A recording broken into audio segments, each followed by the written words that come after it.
Hello, and welcome to Backer Breaks It Down. In this episode, we have triangle congruence theorems. So we're going to use our triangle congruence theorems to prove triangle congruency. We're also going to decide whether or not we have enough information to use a particular theorem. So before we do so, let's access some prior knowledge. If C is the midpoint of segment BE, then what two segments are congruent? So we want to pay attention to segment BE only, right? So I'll highlight it for us. Okay, because C is the midpoint of that segment.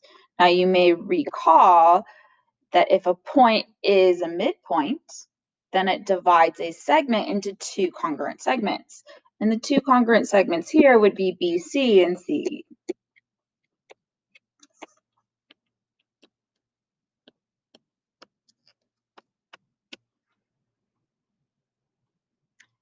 If segment BE and AD intersect at C, what two angles must be congruent and why? So remember, whenever you have two or more intersecting lines or segments, you get these angles. They're called vertical angles, and vertical angles are congruent.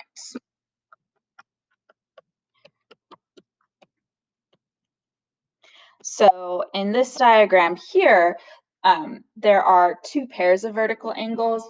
So you would have this pair here, angle BCA and angle ECD. They would be congruent because they're vertical angles. You also have angle ACE and angle DCB that are also congruent for the same reason. Name two other congruent angles and explain why they are congruent. So if you look at the diagram, you'll see those little boxes for the vertex of angle B and angle E. So I can say that angle B is congruent to angle E because those boxes means they're right angles, and right angles are congruent.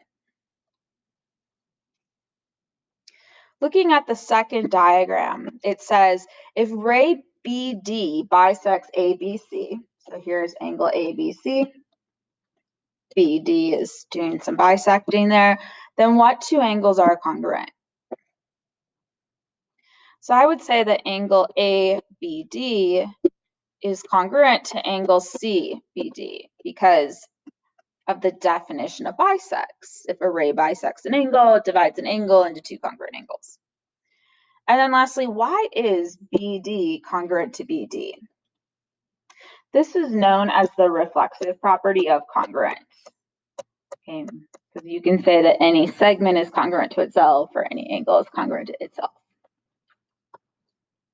Right, so now let's get into those triangle congruence theorems. So in our previous episode, we spoke of two triangles being congruent if all six pairs of corresponding parts were congruent. Now, if you actually had to prove that, that's quite a bit of work and kind of tedious. It's unnecessary, in fact. Like, really, you just need three of those six pairs of corresponding parts. Okay, now it does matter which three parts we're talking. You could use all three sides and then say the triangles are congruent by side, side, side. You could use two sides and the included angle, and this is known as side angle side. And when I say the included angle, if you were to trace the side, the angle, and the side, you wouldn't pick up your pencil because they're like all connected, side, angle, side. If you have two angles and one side, it's either angle, side, angle, or angle, angle, side. Angle, side, angle is all connected. See, if I trace the angle to the side to the angle, I never pick up my pencil. That's angle, side, angle. When they're not connected, like over here, if I go angle, oops, angle, side, like I had to pick up my pencil in order to trace those three parts. So that one would be angle, angle, side. So be careful when you're working in a proof and you see, oh, I have two angles on a side, you will have to like determine which one is it. Is it angle, side, angle, they're all connected, or is it angle, angle, side because they're not connected? So let's take a look at these 6 diagrams here. Are the triangles congruent? And if they are congruent, what method proves it? So if you'd like to pause, see if you can figure this out for yourself, great. And then unpause and check with me. Before you pause, be on the lookout for vertical angles and shared sides, okay? Because they don't always mark those in our diagrams. That's why we have to be on the lookout for them, all right? So now, pause this, try these 6 problems, unpause, check back in with me. All right, so let's see how you did. Looking at the diagram in A, I do see a shared side right here. So I'm going to say, yeah, these 2 triangles are congruent by the side, side, side congruence theorem. For the triangles in B, these are not congruent. Notice that like we have information that all 3 pairs of angles are congruent, yet we don't have a congruence theorem that's angle, angle, angle, because no, it just doesn't work.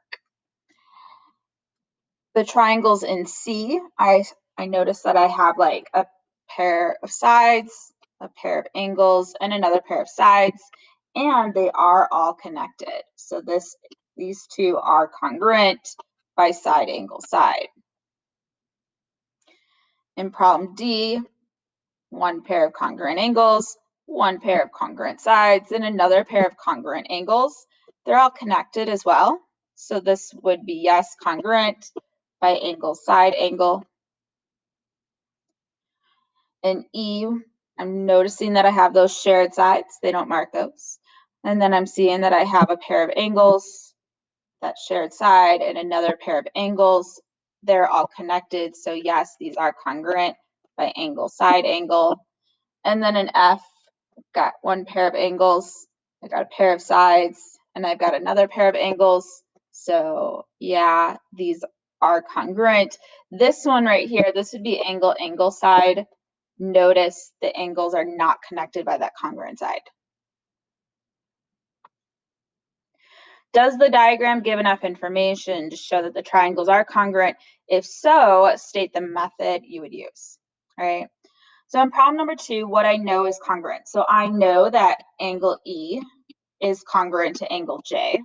It's marked in the diagram. I know that side EF is congruent to side JH. It's marked in the diagram. I know that these 2 angles here are congruent because vertical angles are congruent, and we have to be on the lookout for vertical angles. So I know that angle EGF is congruent to angle JGH. So I have 3 congruences, but are they the right congruences? That is the question. And so I've got a pair of angles, a pair of sides, and a pair of angles. So that, yeah, that's either angle, side, angle, or angle, angle, side. So I definitely have enough. So which of our 2 methods is it? Yeah, this is angle, angle, side. Notice like if I were to trace the angle, I'd have to jump, pick up my pencil to get to the other angle and the sides. They're not connected, making it angle, angle, side. In problem 3, what do I know is congruent? Well, I know that NQ is congruent to PM. And I've got that shared side. So I know that NP is congruent to itself. That's that reflexive property. But then that's it. I only know that there are 2 pairs of corresponding parts, and that is not enough to be congruent. So there is one other congruence theorem, and it's called the hypotenuse-Lie congruence theorem, or simply HL for short. Now, the reason why this theorem wasn't taught with the other four is because this one works for right triangles only. Okay. So if you can prove that the hypotenuse and leg of one right triangle is congruent to the corresponding parts of the other triangle, you can say the two triangles are congruent by HL. Okay. But you must have like congruent right angles, and then you must have congruent hypotenuse, and then you must have congruent legs. And then something else that you should be aware of is this, if you are keeping track with like little side notations, you've got a pair of angles, a pair of sides, and a pair of sides. So like you'll have to like be careful and be like, is it side angle side or is it HL? Like you'll have to like ask yourself that question in this scenario. Kind of like the whole angle side angle versus angle side. Okay, so just like be careful. But also I need to caution, like, just because you have right angles doesn't mean it's automatically HL. Right? Like I've had students in the past who like automatically assume that, and that's not true. Case in point, look at these three examples here. They're not all HL. They all have congruent right angles, but they're not all HL. So like number 4, what congruence method is that? Yeah, that's angle side angle. And number 5, yeah, that one's side angle side. And number 6, that one's HL. Okay, you got the congruent right angles, the congruent hypotenuse, and the congruent leg with that shared side. Okay, so just because you have congruent right angles doesn't automatically make it HL. Okay, the H is for hypotenuse, the L is for legs, so you need to like check for those congruences. What additional information would you need to prove the triangle is congruent by the HL congruence theorem? So number 7, I got my right angles. And then ST and PQ, those are the legs. So I need my congruent hypotenuse here. What would those be?